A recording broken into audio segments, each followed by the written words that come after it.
Yarana, merci de nous rejoindre sur Polynésie la première. Dans l'actualité ce soir, peu de monde pour ce premier jour du Salon du tourisme. Raison principale, l'absence d'Air Tahiti. Le nombre de visiteurs attendus cette année risque donc de ne pas dépasser la barre des 20 000.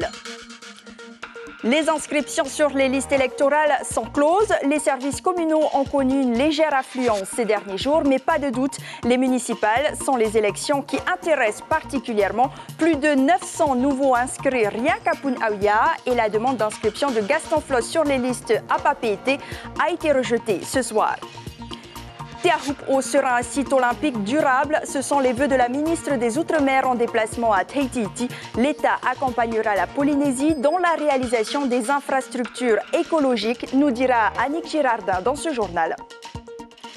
Et puis, qui recevra le Grand Prix du FIFO 2020? Vous le saurez dans quelques heures.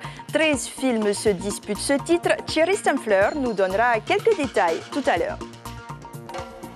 Et enfin, le Centre des métiers d'art fête ses 40 ans d'existence, 40 ans durant lesquels il a construit sa renommée. Il est aujourd'hui reconnu au plan international et reçoit même la visite de grands artistes contemporains. Le Salon du tourisme existe depuis plus de 10 ans et pas un seul rendez-vous manqué par la compagnie aérienne locale. Alors cette édition est exceptionnelle, le nombre d'exposants a diminué et cela se traduit forcément par une baisse du nombre de visiteurs. C'est en tous les cas ce qu'ont constaté nos équipes sur place ce matin, Caroline Fari et Hubert Liao. Premier jour du salon l'an dernier, premier jour en 2020, l'affluence habituelle n'est plus au rendez-vous. Normal, le principal transporteur aérien non plus.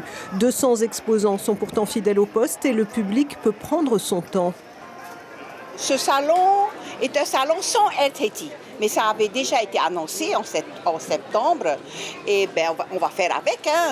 Il y a les agences de voyage qui prennent en compte les séjours dans les îles et tous ceux qui ont une carte de réduction pourront l'utiliser. C'est une belle opportunité pour les visiteurs de pouvoir réserver à n'importe quel moment. Il n'y a plus de restriction de validité de 3 mois. Ça peut aller au-delà de cela, ça peut aller jusqu'à 6 mois. Pour les destinations comme les Australes ou les Gambiers, il faudra bien prendre l'avion. Les agences de voyage prennent le relais de la compagnie domestique, mais sans les tarifs réduits. Les acheteurs se font plus rares. On propose des tarifs qui sont valables toute l'année, les tarifs Mahana. On voit si les personnes ont des cartes de réduction Air Tahiti, comme les cartes famille, les cartes Marama, les cartes jeunes. Et autrement, ce sera des tarifs normaux. Vous avez l'impression qu'il y a moins de monde à cause de ça? Il y a moins de monde, oui. Il y avait plus de monde avec les réductions. Ouais. Le premier jour, on a l'habitude d'avoir beaucoup de clients qui passent dans nos stands.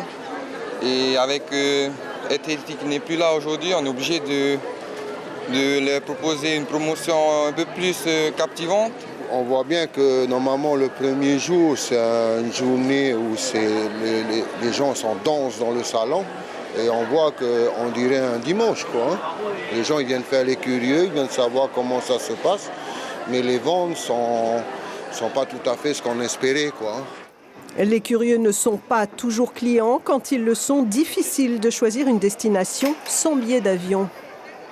Tout à l'heure, effectivement, je suis passé devant le stand de Reivava, si je ne me trompe pas, aux Australes. Et j'ai hésité, et également à Rikitea. Donc effectivement, il y a une belle pension qui est proposée, mais je dis clairement que je ne suis pas encore décidé parce que je n'ai pas mes billets d'avion. Voilà. Le fait qu'il n'y ait pas la compagnie Air Tahiti, ça vous pose un problème? Non, donc il arrive, on a une carte famille, donc du coup ça nous permet quand même d'avoir des réductions. Voilà. Il faudra attendre dimanche pour savoir si le chiffre des 20 000 visiteurs de l'an dernier est atteint. En effet, 21 000 visiteurs s'étaient rendus au Salon du tourisme l'an dernier. C'était le dernier jour pour s'inscrire sur les listes électorales et il semblerait que les élections municipales de 2020 attirent davantage d'électeurs dans les urnes. À Paea, par exemple, la ville enregistre 550 nouveaux inscrits contre 200 seulement l'an dernier. Déménagement récent, procrastination ou éternel retardataire, certaines personnes ont attendu le dernier jour pour s'inscrire. Le reportage de Nicolas Suir. Tu ne t'es pas réinscrit ailleurs, tu restes sur Paea. Oui. Suite à de multiples déménagements, Armandine revient à Paea, après 10 ans d'absence des listes électorales.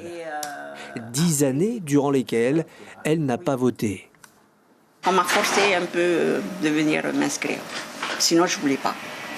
Comment ça qui t'a forcé alors? Ma grande sœur, ça a un impact et puis c'est important. Il faut que tout le monde s'inscrive pour voter, quoi, pour donner leur voix en fait. Depuis les dernières élections, 550 résidents de Paea sont venus s'inscrire sur les listes électorales. J'ai remarqué qu'à chaque fois qu'il y a une élection municipale, c'est à ce moment-là qu'il y a une forte affluence de demandes d'inscription. À titre de comparaison, avant les élections législatives, seulement 200 personnes s'étaient inscrites. Ramatari aurait pu s'inscrire il y a 3 ans à sa majorité. Elle a attendu que ses parents l'y obligent. Je n'ai pas pensé à ce truc-là. Parce que maintenant, on m'a dit d'aller, c'est important. Et si les inscriptions sont plus conséquentes, c'est aussi grâce aux réseaux sociaux. Nous avons plus de 58% de la population abonnée à notre page Facebook, donc plus de 7000 personnes. Donc c'est vrai que quand nous lançons un message, ça touche énormément de personnes, d'habitants. Donc nous voyons les résultats et ils viennent vraiment en masse au bureau des élections. À Punaouia, la situation est similaire. 900 nouveaux inscrits ont été enregistrés à midi contre 200 pour les dernières élections. Nous resterons sur 15 bureaux. Par contre, au niveau des effectifs, nous allons devoir justement les multiplier. Avec un taux de participation élevé comme cela, il faudra revoir le personnel. Enfin, pour ceux qui auront 18 ans avant le premier tour, ils ont jusqu'à la veille du scrutin pour s'inscrire. Et Gaston Floss et Pascal Haïti n'ont pas obtenu leur inscription sur les listes électorales de Papeete. Souvenez-vous, ils avaient retenté une demande mercredi 5 février. Leur demande a donc été rejetée par le maire de Papeete, Michel Buyard. La décision leur a été notifiée ce soir. Le maire de Papeete estime que l'appartement de Gaston Floss, situé au siège du Tahouir à Huir-Atira, ne remplit pas les conditions d'habitabilité. Et la décision de la Cour de cassation est toujours attendue et pour rappel, une plainte a été déposée auprès du procureur par la mairie de Papeete pour faux et usage de faux. Tandis qu'à FAA, les électeurs auront également comme candidat Oscar Temaru, premier magistrat de cette commune depuis 1983. Le maire de FAA, 75 ans, estime avoir encore toute sa tête pour mener la ville et ses 29 500 administrés. Les précisions de Hayata Buluk et David Kouanon. Ça va être une belle équipe, nous a déclaré Oscar Temaru. Il a confirmé sa candidature pour les municipales à sa propre succession. Entouré des piliers de la commune et de son parti, Oscar Temaru annonce une liste rajeunie. Il y a un qui est commandant de bord, donc il ne peut pas être là. Et ce n'est pas n'importe qui, enfin, vous le connaîtrez. Il y a un autre qui est docteur en neuropsychologie, elle travaille. Alors oui, ça va être une équipe, une belle équipe. Une liste qu'il dévoilera la semaine prochaine. Le maire sortant de FAA n'a pas non plus détaillé son programme, mais ce qui est sûr, la gestion de l'eau, de l'assainissement et le traitement des déchets ne seront pas confiés à une entreprise extérieure. Tant que je serai là, nous allons nous-mêmes gérer ces 3 mamelles qui intéressent toutes les grosses entreprises, non seulement en France, dans le monde. C'est l'assainissement, les déchets et l'eau. À 75 ans, Oscar Temaru ne veut pas entendre parler de successeur. Il dit avoir encore le temps devant lui, car il estime avoir une bonne santé grâce aux jeunes thérapeutiques. Le maire de FAA n'est pas prêt de lâcher son fauteuil. Je suis encore là, avec toutes les capacités requises pour pouvoir le faire. Et nous allons mettre en place une équipe bien équilibrée avec les anciens, les jeunes, parce que c'est aussi de notre responsabilité de préparer les jeunes à assumer ces responsabilités. Oscar Temaru brigue un 7e mandat à la mairie de FAA. Et depuis 1983, Oscar Temaru a toujours passé haut la main le premier tour des élections. En 2014, il l'emporte avec plus de 65% des voix. Dernier rendez-vous d'Annick Girardin sur le territoire, le site de Teahupo'o, pour lui vanter les mérites du spot de surf de Tahiti. 4 surfeurs locaux dont la renommée n'est plus à prouver, Hiratir Inatufa ou encore Vahine Fierro. La ministre des Outre-mer, séduite par la beauté du site, a déclaré son soutien au pays pour en faire un site olympique durable dans le cas où la candidature de la Polynésie était retenue. Stéphane Ratino et David Coinon. C'est beau Taupo même quand il pleut. Et si la vague aujourd'hui est seulement une petite larme, il y a la beauté du site, sa majesté.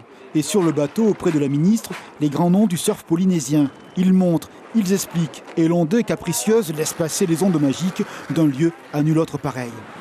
Comment le plateau de Taupo se formait, comment la vague se formait, etc. Donc je pense qu'elle était quand même comblée de ce qu'elle avait vu. Et surtout le fait de voir sur place, de pouvoir voir les montagnes, les grandes montagnes derrière et la vague qui défile pas loin, c'est magique, quoi. Au village, les visages des champions de tous les âges s'affichent sur une des portes de la salle municipale. C'est dire l'importance des sports. La ministre des Outre-mer, dans son dialogue avec les élus, a pu noter l'implication locale. Le désir de faire, en corollaire, l'État sera là, et bien là. Les acteurs économiques espèrent la confirmation des JO. Enfin, tout au moins, nous, on est fin prêt déjà pour les JO et j'espère que les autres se prépareront. Et puis voilà. Et recevoir la ministre, ça donne un coup de motivation supplémentaire? Oui, bien sûr. Bon, elle vient d'une île, donc c'est une îlienne, elle connaît un peu les problèmes qu'on a ici. Sentir, voir, se laisser emporter par le mana, une manière d'être pour Annick Girardin. Et avec la pluie à l'arrêt, la ministre a pu parcourir le site de Taupo, sa part minérale, son point de vue sur l'océan, dans une réalité encore très naturelle. Je vois ce site avec l'absence de soleil, mais on sent bien qu'ici, c'est pas pareil qu'ailleurs.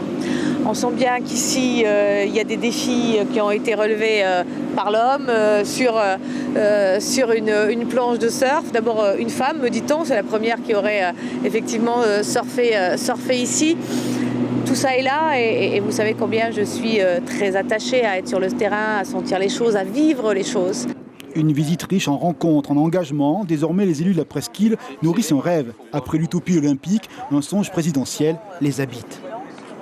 Est-ce que vous rêvez de la venue du président de la République dans 2 mois? Ah oui, même ici aussi à Taupo, on va le recevoir à Taupo aussi. Voilà, on va l'accueillir aussi chez nous. Ce serait une première? Ah oui, une première, oui, il n'y a pas de souci. La ministre quittera le Fénois ce soir, de jolies images au-delà du vague. L'équipe État-Pays commune en route pour la médaille olympique. Mais avant de se rendre à Taupo, Annick Girardin a reçu les syndicats de fonctionnaires d'État ce matin. Au cœur des discussions, évidemment, la réforme des retraites. Il demande à ce que soient prises en compte les spécificités polynésiennes, avec notamment la mise en place concertée d'un système de compensation à la perte de l'indemnité temporaire de retraite, l'ITR. La ministre des Outre-mer a assuré que leurs doléances seront transmises au ministère concerné. On écoute Patrick Gagnon, secrétaire général de la CSTPFO, suivi de Diana Yenko, secrétaire générale d'UNSA Éducation. Ils répondent à Sandro Ly. Elle s'est préoccupée de nos demandes et que visiblement elle va remonter ça avec les autres ministres et en tous les cas le Premier ministre M. Macron, en disant qu'on a quand même quelques spécificités. Ça, ce n'était pas évident pour les autres ministères.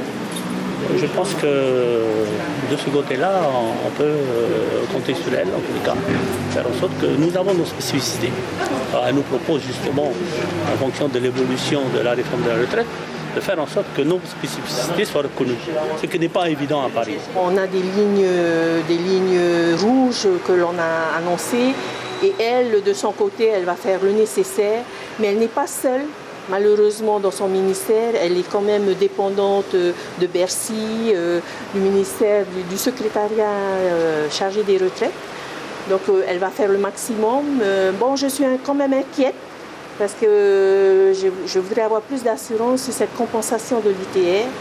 Est-ce que j'ai bien compris qu'il n'y a plus aucun espoir? La ministre des Outre-mer s'est exprimée face à la presse télévisée de Polynésie. Dans un entretien de 20 minutes diffusé après ce journal, Annick Girardin a donné des précisions sur ce qu'elle appelle un plan de guerre contre l'ICE. Des chiens renifleurs viendront renforcer le dispositif de détection aux frontières. Elle reviendra aussi sur les thèmes de l'environnement et du nucléaire. Et concernant le nucléaire, justement, Alain Krisnat s'exprime sur la décision du Conseil d'État qui valide les demandes d'indemnisation déposées avant la promulgation de la loi Tetuanui, soit avant le 28 décembre 2018. Pour le président du CIVEN, ces demandes nécessiteront tout de même une réexamination pour évaluer le montant des réparations. Alain Krisnat s'explique au micro de Tessa Groman. On ne peut plus prendre les mêmes critères. Donc on a rejeté des dossiers parce que la dose était inférieure à 1 millisievert. On ne peut plus dire cela.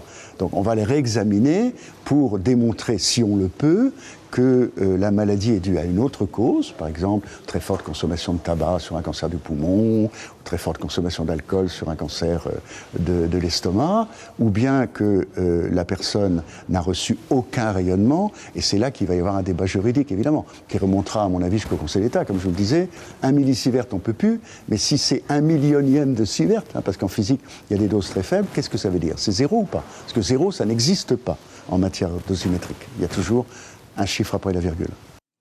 Aujourd'hui, 138 victimes ont été indemnisées par le CIVEN pour un montant moyen de 9 millions de francs pacifiques.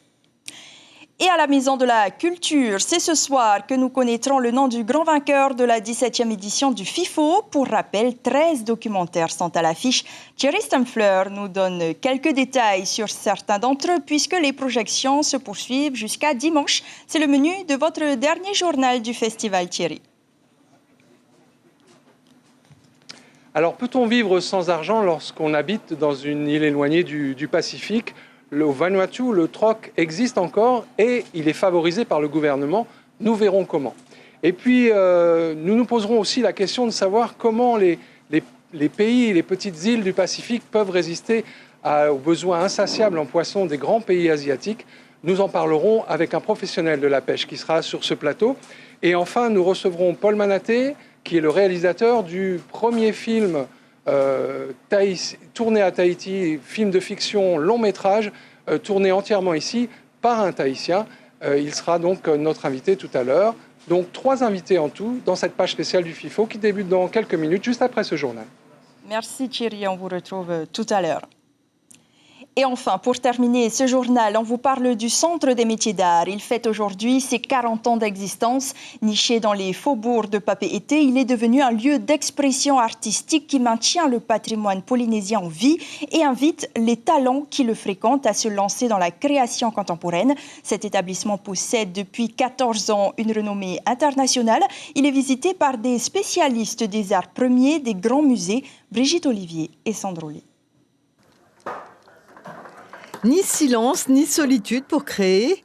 À l'ombre des grands arbres d'une institution vieille de 40 ans, les élèves, tous volontaires, travaillent ensemble, dans l'entraide, émus par une mutuelle passion, l'art polynésien. Au fil des décennies, le Centre des métiers d'art est devenu une pépinière de talents. Souvent des jeunes en rupture d'école, mais bourrés de créativité. Ils ont trouvé au CMA leur voie, le chemin d'une nouvelle vie où ils s'essayent à leur vocation, décorer le monde. Philippe a déjà été professeur ici et aujourd'hui tatoueur indépendant. Il aime revenir dans ce lieu de rédemption. C'est toujours bien de revenir ici à la sauce et de voir aussi ces jeunes-là s'investir dedans. Du coup, ça me donne encore envie plus de me donner encore. Quant aux élèves, leurs émotions artistiques, ils apprennent à les matérialiser avec cette expérience inestimable qui leur est transmise. Tout ce que je fais, c'est nouveau. C'est nouveau pour moi et c'est des choses de la culture. C'est les choses de nos ancêtres. Tu te sens bien dans cette école ? Je me sens comme à la maison. Ça touche pas que à la sculpture ou à la gravure, c'est beaucoup plus polyvalent. On nous apprend à vraiment toucher tous les domaines d'art polynésiens. Donc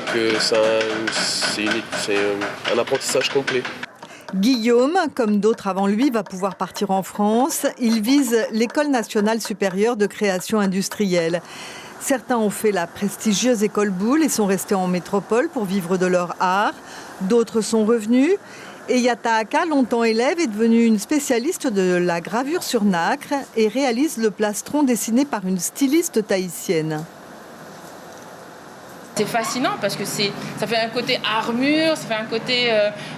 on réutilise des pièces de nacre qu'on mélange à d'autres pièces qui sont avec un matériau moderne. Après, on évoque encore une fois le triangle, donc, qui est à la base de beaucoup de... Enfin, qui est un motif qui est récurrent, en tout cas dans toute l'Océanie. Mais rien de ceci n'aurait pu se faire sans cet homme, l'âme de ce lieu. Viri Taimana est devenu le socle de cette maison, sa charpente aussi. Cet artiste inspiré s'est insufflé l'énergie et la passion en vrai meneur. Ce sont des personnes qui rentrent dans une famille où on cultive la création, la compréhension du patrimoine et être porteur de patrimoine. C'est-à-dire que la création que nous allons faire aujourd'hui, plus tard, va rentrer et constituer la richesse de ce patrimoine. 40 élèves et 8 professeurs se côtoient chaque jour ici, sans contrainte, tous conscients d'être devenus les vrais artisans de la beauté des arts polynésiens. Les élèves ont exposé leurs créations hier et aujourd'hui. Les professeurs vous présenteront les leurs le 28 février. C'est la fin de ce journal. L'information principale que nous retiendrons pour ce soir, le maire de Papeete, Michel Buyard, refuse une nouvelle fois la demande d'inscription de Gaston Floss et Pascal Haïti sur les listes électorales de la capitale. Souvenez-vous, ils avaient retenté une demande ce mercredi 5 février. Difficile de préciser à l'heure actuelle si le président du Tahuira pourra ou non se présenter aux élections municipales, puisque la décision de la Cour de cassation est toujours attendue. Merci de rester fidèle à votre chaîne publique. À suivre sur votre antenne, un entretien avec Annick Girardin, la ministre des Outre-mer. Vos prochaines informations sont à retrouver demain matin dès 6h30 en radio avec Abinirate Matahut et Gilles Tautou. Je vous dis à demain, 19h. Portez-vous bien et bon week-end.